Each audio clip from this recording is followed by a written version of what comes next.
ایک صاحب حدیث بیان کر رہے تھے کہ نبی صلی اللہ علیہ وسلم نے صحابہ کو کہا کہ انجیر کھاؤ تو اس سے گھٹنوں کا درد ختم ہوگا. ایسی کوئی حدیث نہیں ہے, سمجھتے ہو.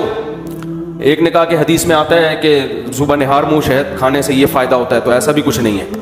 ایک میں آتا ہے کہ صبح جو کا دلیا کھانے سے پیٹ ایسے دھل جاتا ہے کہ جیسے منہ صابن سے دھویا ہو کسی نے, ایسا بھی کچھ نہیں ہے, سمجھ رہے ہو. تو یہ اپنی من گھڑت روایتیں ہیں.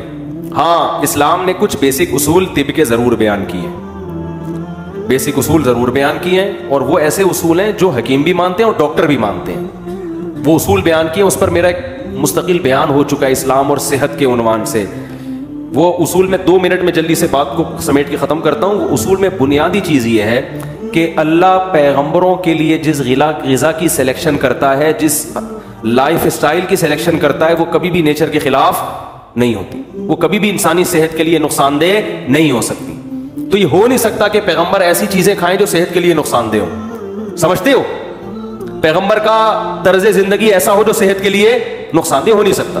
تو اس لیے نبی صلی اللہ علیہ وسلم نے جو چیزیں استعمال کی ہیں, جیسے آپ نے گندم نہیں کھائی, آپ نے جو کی روٹی کھائی ہے, تو آج سارے میڈیکل سائنس بھی کہتی ہے, ڈاکٹر بھی کہتے ہیں بھائی جو سے وزن نہیں بڑھتا, گندم سے دھماکے کے ساتھ لوگ پھٹ رہے ہیں کھا کھا کے, ٹھیک ہے نا. اور نبی صلی اللہ علیہ وسلم نے کھجوریں استعمال کی ہیں. کھجور بہترین پھل ہے, لیکن اس طرح استعمال نہیں کی کہ صبح 2 پراٹھے کھانے کے بعد آپ 7 کھجوریں کھا لیں, بلکہ نبی صلی اللہ علیہ وسلم کو جب شدید بھوک لگا کرتی تھی تو کھجوریں ہی کھانا ہوا کرتی تھی.